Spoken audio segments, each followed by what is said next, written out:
The Stark's direwolves have definitely taken a back seat in recent seasons. Remember the good old days when each kid in the direwolf was still alive? Nymeria had to be chased off in only the second episode.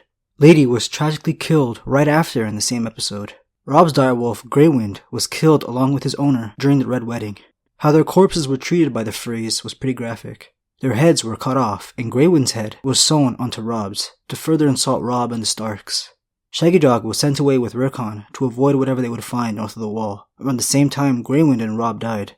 We only got to enjoy these two direwolves up to Season 3, Episode 9. We were left with only Summer and Ghost for a long while. Nymeria and her new pack of wolves did have a great return scene in Season 7, when Arya returned to the Riverlands.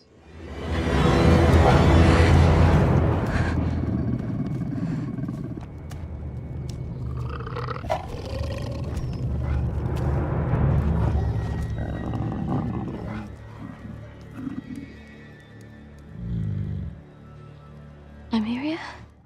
I would be fine with this being the end to this direwolf story, but I would love having a little more in the final season. I don't see Arya joining Jon in the fight against the White Walkers. Jaime Lannister is sure to inform everyone that Cersei has no interest in working together and intends to complicate things.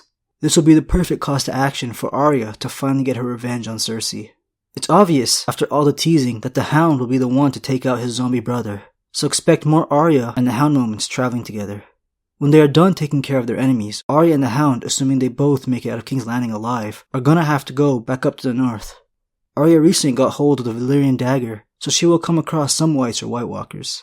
Since the wall is now destroyed, they will be flooding into the Seven Kingdoms. They wouldn't be much of a threat if they only invaded the north. The Riverlands border the north to the south, so some will have surely made it here. This will be a perfect opportunity for another Arya and Nymeria reunion, coming together to fight some Whites and White Walkers. We didn't get to see Robb go to war with his direwolf Greywind, like he did in the books, so this will definitely make up for it. Greywind was a killing machine in the battles he participated in, and had a reputation of his own, being vital in a lot of Robb's victories. Robb was proving to be a great leader and warrior, and it reflected with Greywind's achievements. It makes perfect sense since the Stark kids and direwolves have such a strong bond that their personality traits even became one. This isn't your regular owner and pet relationship that they all shared. It's magic. All the Starks have warging powers running through their veins. Arya's stubbornness and defiance can be found in Nymeria. You will marry a High Lord and rule this castle. And your sons shall be knights and princes and lords. No. That's not me. Come with me.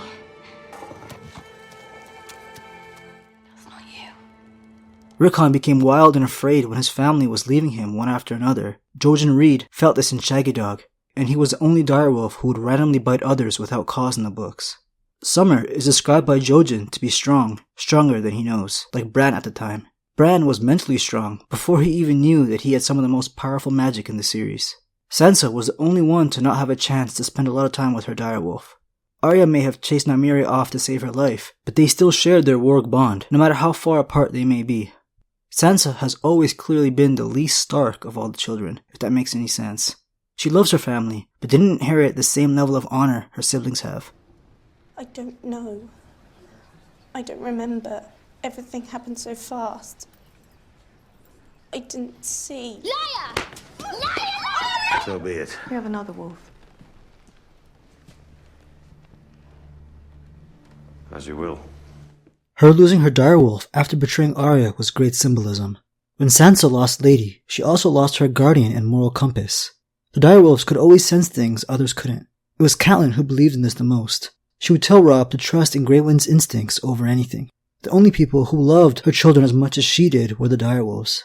Thinking of what Ghost's role would be in the final season is difficult. It seems like they killed off Summer for the sole purpose of keeping the CGI cost down. The same goes for Rickon and Shaggy Dog. But it's understandable. With all the dragon scenes we got in Season 7, and will definitely get in Season 8, it'll be hard to fit realistic giant wolves in the budget. There's been enough foreshadowing to believe that Jon will be Rhaegal's dragon rider in the final season, and not ride into battle on top of Ghost. From the moment Jon found Ghost, they shared a lot in common. He was an albino outcast within his siblings, found away from his dead mother, while his brothers and sisters were still laying with the corpse. Run to the litter. That one's yours, Snow. Jon is a bastard and outcast with the name Snow to match Ghost's white fur. He was also found and taken from his dead mother. Ghost was the smallest at first, but grew to become the largest. He's also completely silent, never making a sound. They're the underdogs that made it so far. So there has to be more left in the story, other than being left at Winterfell like he was in all of Season 7, without getting any screen time. It's possible that we'll see Jon atop of both his bonded beasts. I can't imagine the dragons making it out of this war alive. Jon may spend a very short time with Rhaegal, since they don't have the same relationship that he has with Ghost or that Daenerys has with Drogon. After Rhaegal's defeat, he could end the war with Ghost. It's not like his Valyrian steel sword will be very useful in the sky.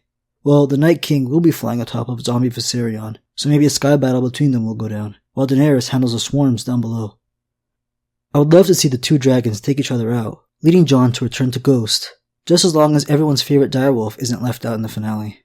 If you guys have any theories on how Nymeria and Ghost will be handled in the final 6 episodes, I would love to hear in the comments. Thanks for watching, guys.